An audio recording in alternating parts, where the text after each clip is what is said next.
የአሰብ ወደብን በተመለከተ በሰላማዊ መንገድ ለማስመለስ የሚቻልበት ተፈጥሯዊና ሕጋዊ መንገድ አለ የሚሉ ወገኖች አሉ። በእርግጥ ይህ መንገድ አለ ወይ? ካለስ ኢህአዴግ በዚህ ጉዳይ ላይ ለምን ግልጽ አቋም አይይዝም የሚሉ ጥያቄዎችም ነበሩ። ተፈጥሯዊና ሕጋዊ የሚለው ምን ማለት እንደሆነ ሕጋዊ የሚለው ግልጽ ነው። ተፈጥሯዊ የሚለው ምን እንደሆነ ለእኔ ግልጽ አይደለም። ከሕግ አኳያ ስንሄድ ዓለም አቀፍ ሕግ አለ የወደብ አጠቃቀምን በሚመለከት። የዓለም አቀፍ ሕግ የሚለው ምንድን ነው? ወደብ የሌላቸው ሀገሮች ወደብ ካላቸው ሀገሮች የወደብ አገልግሎት የመጠቀም መብት ይኖራቸዋል ነው የሚለው። ወደብ የሌላቸው ሀገሮች የሌላ ሀገር ወደብ መውሰድ ይችላሉ የሚል ዓለም አቀፍ ሕግ የለም። ሊኖር ይችላል ብሎ መገመትም መሀይምነት ነው። ምክንያቱም የዓለም አቀፍ ሕግ በሀገሮች ሉዓላዊነት መቀበል ላይ የተመሰረተ ነው። የዓለም አቀፍ ሕግ የሀገሮችን ሉዓላዊነት በመጣስ አንድ ሀገር የሌላን ሀገር ወደብ ሊወስድ ይችላል የሚል ዓለም አቀፍ ሕግ ላይ ሊቀመጥ አይችልም። ስለዚህ ከሕግ አኳያ ወደብ መውሰድ ይቻላል የሚል የለም። ስለዚህ የማንም ሀገር ወደብ ለመውሰድ እቅዱ የለንም። ዓለም አቀፍ ሕግ በሚፈቅድልን መልኩ ግን ከጎረቤት ሀገሮች ወደቦች የተሻለ አጠቃቀም እንዲኖር በተሻለ ዋጋ በተሻለ ጥራት አገልግሎትን ልናገኝ የምንችልበት ያለ መፍጠር ይህም በሙሉ ልብ እናምንበታለን፣ እንሰራበታለን። አሁን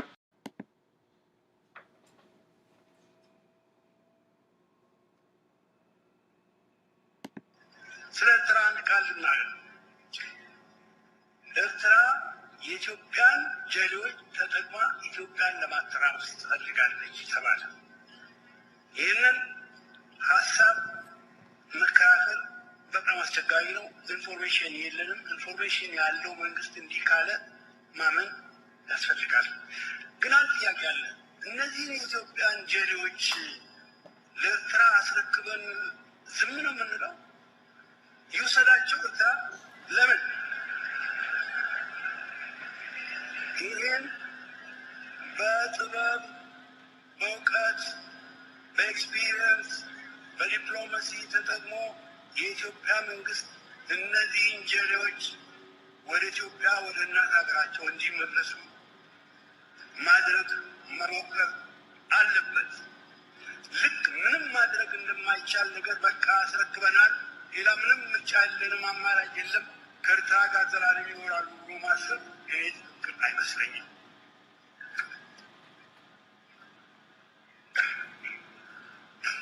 ከዚያ አኳያ አቶ ቡልቻ ያሉትን ለየት ባለ መልኩ ወስደዋለሁ። ለምን ለነሱ እንተውላቸዋለን? ለምን ወደ እኛ አንስባቸው የሚል ሀሳብ አላቸው። በኢትዮጵያ የሀገር ሽማግሌ ደንብ ሊባል የሚችል አመለካከት። ስለዚህ ተገቢው ክብር ሊሰጠው የሚገባ አመለካከት። ነገር ግን እዚህ ላይ ሊሰመርበት የሚገባው ነገር እነዚህ ሰዎች ለመስጠትም ላለመስጠትም እነዚህ ሰዎች ለኤርትራ መንግስት ለመስጠትም ላለመስጠትም ለሚሳቸው መብት የለም። የራሳቸውን አቋም የሚወስኑ ከሕፃንነት ዕድሜ በላይ ያሉ አውቀው አመዛዝነው የሚወስኑ ሰዎች ናቸው። አስተያየታችንን ልገልጽላቸው እንችላለን። ይህ የያዛችሁት መንገድ አይጠቅምም፣ የተሻለ መንገድ መሞከር አለብን ብለን አስተያየታችንን መግለጽ እንችላለን። ክቡራተ ቡልቻ እንደዚህ አይነት አስተያየት ሰጥተው እንደሚሆኑ ገምታለሁ። መክረው እንደሚሆኑ ገምታለሁ። ለማሳመን ጥረት አድርገው እንደሚሆኑ ገምታለሁ። ከአገራረሳቸው ከባህላቸው ብነሳ ስለሆነ ሌሎቻችንም ሞክረናል። እየራሳቸው አይሆንም ካሉ ግን አውቆ የወሰኑት ነውና የራሳቸው ውሳኔ ነው። ለራሳቸው ውሳኔ ተጠያቂ የሚሆኑት እነሱ ናቸው። እግረ መንገዴን በአካባቢያቸው ያለው አፈር ውሃ ተራርጎ ችግር አጋጥሞታል። ዘጋሉትን በአካባቢው ያለው አፈር የአሲድ መከማቸት ችግር እንዳለበት እንገነዘባለን። ይህን ችግር ለመቅረፍ ካለፈው ዓመት ጀምሮ አንዳንድ ፕሮግራሞች ተቀርጸው ጥሩ እሳቸውም የሚያውቁት ይመስለኛል ተስፋ ሰጪ ውጤቶች አግኝተንበታል።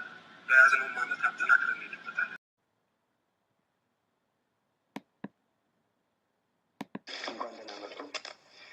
ላስ 8 ዓመት ፐርሰናሊ እርስዎንም ሆነ የኢህአዴግን መንግስት ሲቃወም የቆየው ኢትዮጵያዊ ነኝ። አምባሳደር ብርሃኔ ያውቃሉ። አሁንም በብዙ ጉዳይ በኢህአዴግ በሚያደርገው በብዙ ነገር አልስማማም። እርስዎም በእኔ ላይ ስማሙ ይችላሉ ማለት ነው። ነገር ግን አሁን ብዙ ጥያቄዎች አሉ። ግን አንዳንድ አለፍ ብዬ ልጠይቅ ተፈቀደልኝ። በተለይ ከመጀመሪያውን በመቀየር ሁኔታ ሌላው ጥያቄ የአሰብ ጉዳይ ነው። መቼም ቤት ጠቅላላ ጥያቄ የሚያቀርብ ይመስለኛል። የአሰብ ጉዳይ በጣም ለሁላችን በተለይ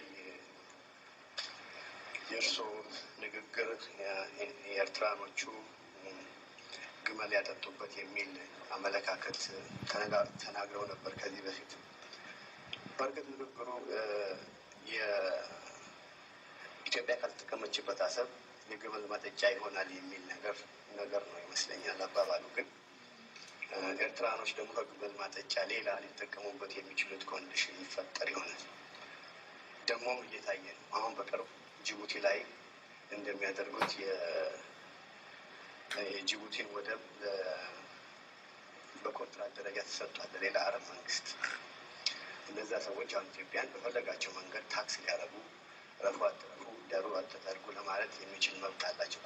ኳታር በእርግጥ ያውቁት እንደሆነ አላውቅም። ኳታር ብሏል። እና ነገ ደግሞ ግብጾቹ ናቫል ቤዝ ሊያደርጉት የሚችል ኮንዲሽን አለ በአሰብ ደረጃ ላይ እና ብዙ የሚያከራክር ነገር ስላለ ደግሞ እርስዎ ሆነ በቅርቡ በኦክቶበር ላይ የኢትዮጵያና የኤርትራ ምን ይፈረማል የሚል ነገር ሰምቻለሁ። እና የኮሎኒያል ትሬቲ ምን ያህል ሪሊ ይህንን ስምምነት ኢትዮጵያን በተለይ ባህር አልባ ያረጋት እንደሆነ ማረጋገጫ እንዲሰጡን እንፈልጋለን። ምክንያቱም ከሴኪሪቲውን በላይ የኢትዮጵያ አንድ መኪና ሰርቶ በር ማጣት ማለት ነው የአሰብ ጉዳይ ለኢትዮጵያ ሕዝብ። ስለዚህ በዛ ላይ አተኩሮ ማየት እና ብዙ ታሪካዊ የሆነ ነገር የዚህ የቀይ ባህር ምን የሚባል ድርጅት ተቋቁሞ ስለዚህ ስለ አሰብ ጉዳይ ባለፈው ማክሰኞ ሰላማዊ ሰልፍ አድርጎ ነበረ። የስሙት አላውቅም። ወደ 20 ፔጅ የሚሆን ዶኩመንት ለስቴት ዲፓርትመንት ማቅረቧል። አይ ቲንክ ኤምባሲ የሚደርሰው እስካሁን ድረስ እና ያንን ዶኩመንት አሲስ ታይቶ ህዝቡም እንዲመክርበት የኢትዮጵያን ፓርላማው እንዲያየው እንደ ህዝብ ያልመከረበት ያልፈለገው ነገር ሴግኔት ዝም ብሎ በመንግስት ብቻ ሳይን ተደርጎ ምን ያለ ነገር ወደፊት አስቸጋሪ ሊያስጠይቅ የሚችል ነገር ስለሆነ በዚህ ላይ ቢያስቡበት። ወይም ኢትዮጵያ ዲስ ታይም ጦርነትን መግባት አትችልም፣ አሰብንም መዋጋት አትችልም፣ በጣም ችግር አለባት፣ ድሀ ሀገር ነች፣ ኤርስ ይጨርሳታል፣ በሽታ አለባት እስከተባለ ድረስ ይሄ አሁን አትሊስት አንፈልግም ማሰብን የሚል ነገር ትቶ ወደፊቱ ትውልድ እንደገና አንስቶ የመከራከር እድል እንዲኖረው የሆነ ሲግኔቸርም ሆነ ዶክመንት ላለማድረግ የሚቻልበት መንገድ ካለ ያንን የኢትዮጵያ መንግስት ቢፈልግ ከእነዚህ ኮሚቴዎቹም ጋር ደግሞ የሆነ ነገር ንግግር ቢጀምር ጠቃሚ ይሆናል። ብዙ ኢትዮጵያውያኖች በዚህ አካባቢ ስላሉ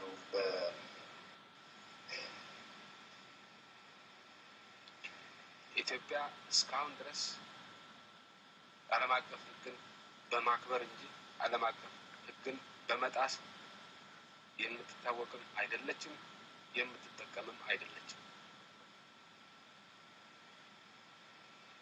ያን አካባቢ በጉልበት ተሟሙተን እንያዝ ብንል ፊዚካሊ የማይቻል ነገር ላይሆን ይችላል።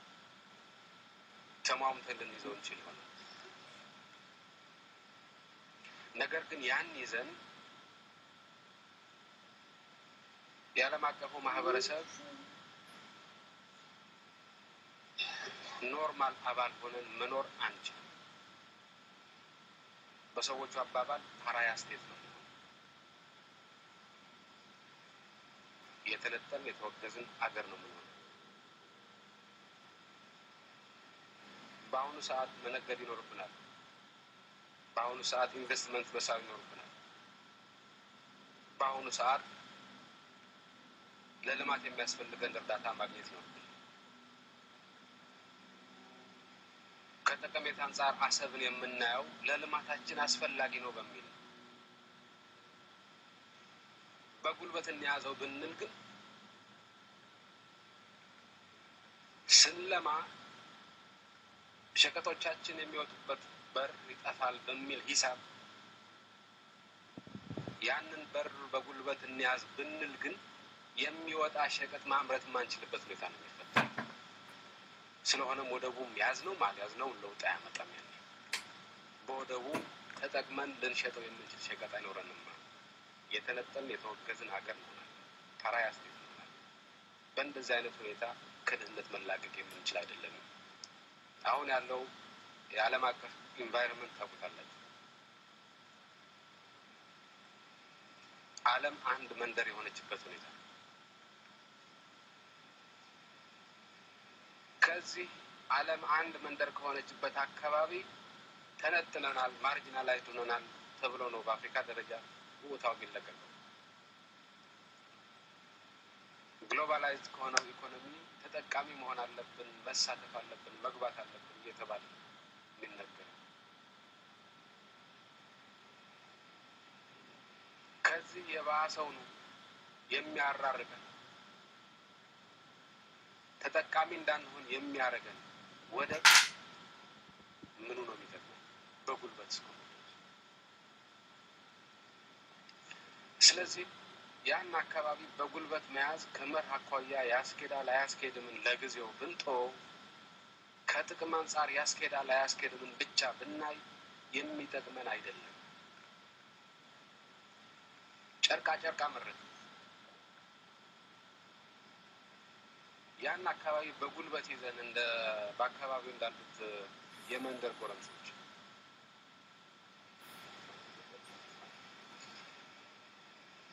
በጉልበት እንኖር ብንል እነሱ የደረሰባቸው ዕጣ ነው እኛ ላይ የሚደርስ። አንድ ባህር ተሻግረን አንድ ትልቅ ጎረምሳ አለ። የዛሬ 10 ዓመት የአካባቢውን ሀገር ለመንጨት የፈለገ እስካሁን ድረስ በምን ሁኔታ ላይ እንዳለ ሁላችሁም ታውቃላችሁ። ያው መዓት ዘይት ያለው ሀገር በረሃብ እየተጎሳቆለ።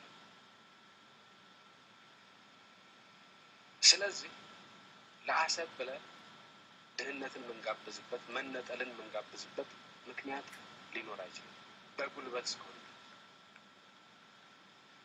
ሌላው ጥያቄ የጉልበትን ነገር እንተው።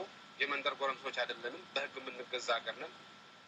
በህግ የመገዛት ባህል ያለን ሀገር ነን። ስለዚህ በህጉ መሰረት ብቻ ነው የምንሄደው። በህግም ቢሆን የዓለም አቀፍ ህግ ይፈቅድልናል። የባህር በር እንድናገኝ የዓለም አቀፍ ህግ ይፈቅድልናል በሚል ሂሳብ የሚወጣ ክርክርም ይኖራል። በእኔ እምነት ይሄ ተገቢ ክርክር ነው።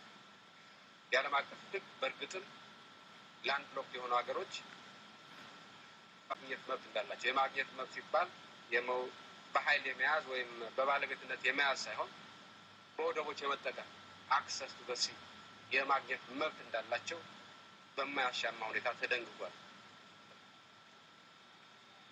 ስለሆነም ይህን ጥያቄ አንስተን ልንደራደር፣ ልንከራከር፣ ልንጨቃጨቅ እንችላለን። ከኤርትራ ጋር መብቷ አለን ለማንሳት በጉልበት የሰው ሀገር መያዝ ነው እንጂ ማንችል። በአሁኑ ሰዓት ይህን ማድረግ ይጠቅመናል አይጠቅመንም በሚል ነው ያየነው። ቢጠቅመን ኖሮ እንሄድበት ነው። አይጠቅመንም የሚል ግምት ነው ያዝነው። ብሩ አሁን ኤርትራ ላይ ላሉት ጎረምሶች እጅግ በጣም አስፈላጊ ነው። እኛ ያን ብር ተጠቅመን በጅቡቲ በመጠቀም የምንፈልገውን አገልግሎት ማግኘት እንችላለን። ምናልባትም የኤርትራን ያህል የሚጠቅመን ነገር ቢሆንም አሁን ካለንበት ተጨባጭ ሁኔታ አንጻር በአሰብ ወደ መጠቀም ከኛ ይልቅ ይበልጥ ኤርትራን መንግስት ይጠቅማል የሚል ድምዳሜ ላይ ነው።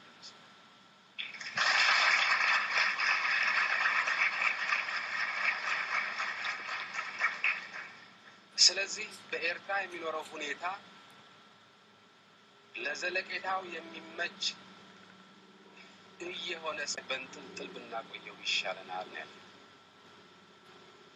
ለዘላለሙ በአሰብ ወደብ የመጠቀምን ጉዳይ የዓለም አቀፍ ሕግን ተንተርሰን አናነሳም ያልንበት ምክንያት የለንም።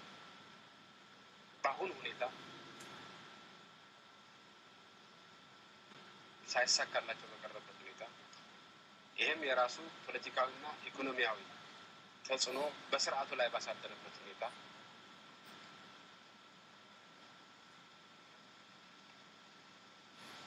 ለመተንፈስ የሚያስችለው ጊዜና አየር በሚጠይቅበት ሁኔታ ያ ስርዓት ለመተንፈስ የሚረዳው ብር በአሰብ በኩል መላክ አይጠቅመንም የሚል አቋም በመያዝ ነው ይህን ጥያቄ እስካሁን ድረስ ያላነሳ ነው።